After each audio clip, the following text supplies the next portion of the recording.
All right, so today we're going to be going over um, surface area of pyramids. But before we do that, let's review what we did the last time, which was surface area for a cylinder. So you remember that formula, 2 times area of the base plus perimeter of the base times the height. So remember, for a cylinder, your base area is actually area of a circle. So 2 times pi r squared, so our radius is 3.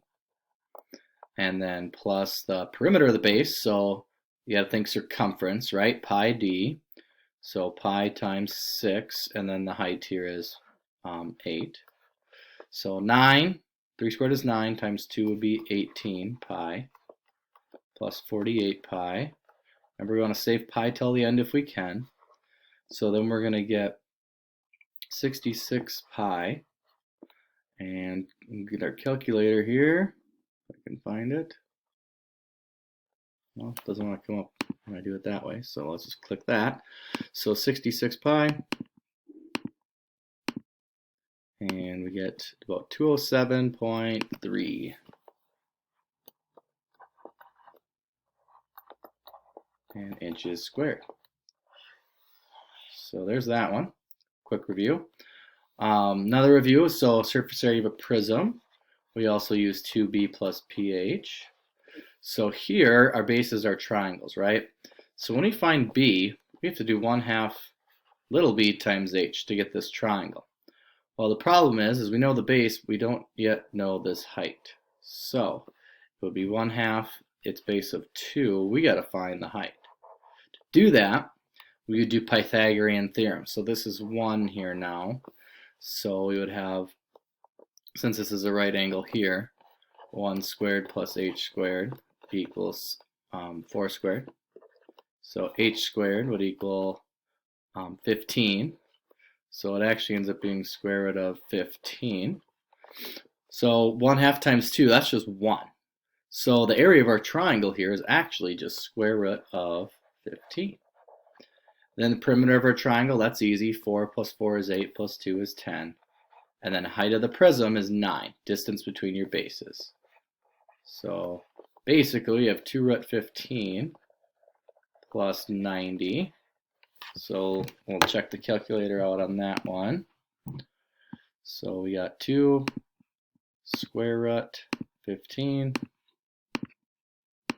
and then plus 90. So about 97.7 feet squared. So we get here.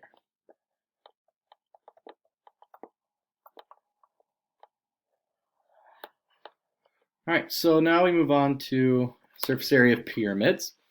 Surface area of a pyramid is going to be the area of the base, so capital B, plus 1/2 the perimeter of the base, so capital P, times slant height. So this is a new symbol here. So this lowercase l stands for slant height, and then slant height is going to be this length right here. So essentially, it's the height of the triangles that are going around your pyramid, okay? Not to be confused with this solid black one here. The dotted one, that would be your slant height. Okay, again, notice you got a right angle down there. So if we want to find the surface area of this triangle, area of the base plus 1/2 perimeter of the base times the slant height. Here to find area of the base, well, we don't have base and a height, right? So a couple different things we could do. Since it is a regular polygon, we could put our center there, and let's make our apothem. And we're going to solve for our apothem, so this would be 2 here.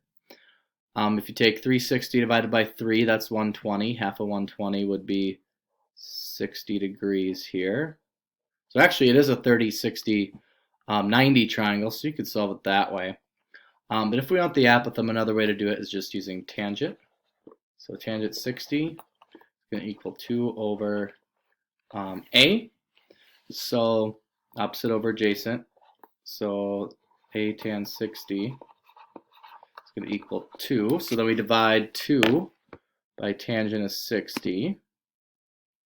So 2 divided by tan 60. For apothem, we're going to get 1.15. So about 1. Well, let's keep it at 1.15.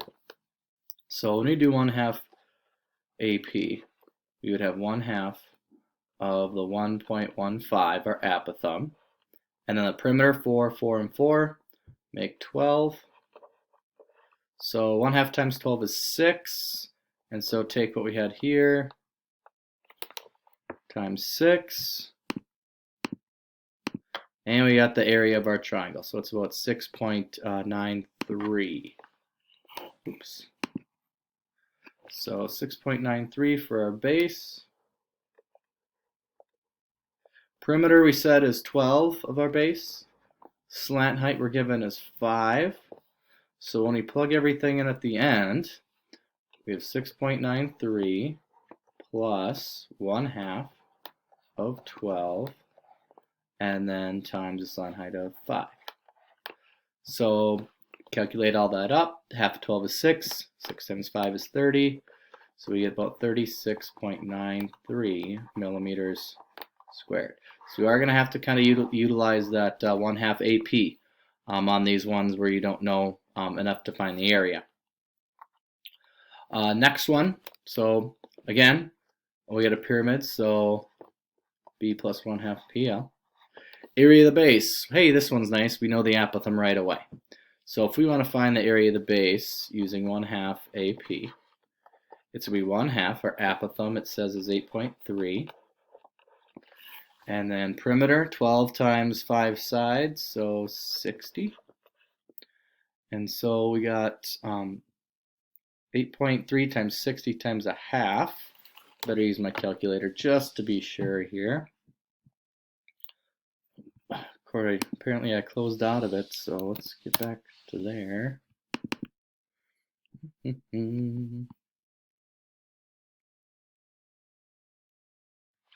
Oh, I'm waiting for the calculator to come up. Oh, there it goes. Come on.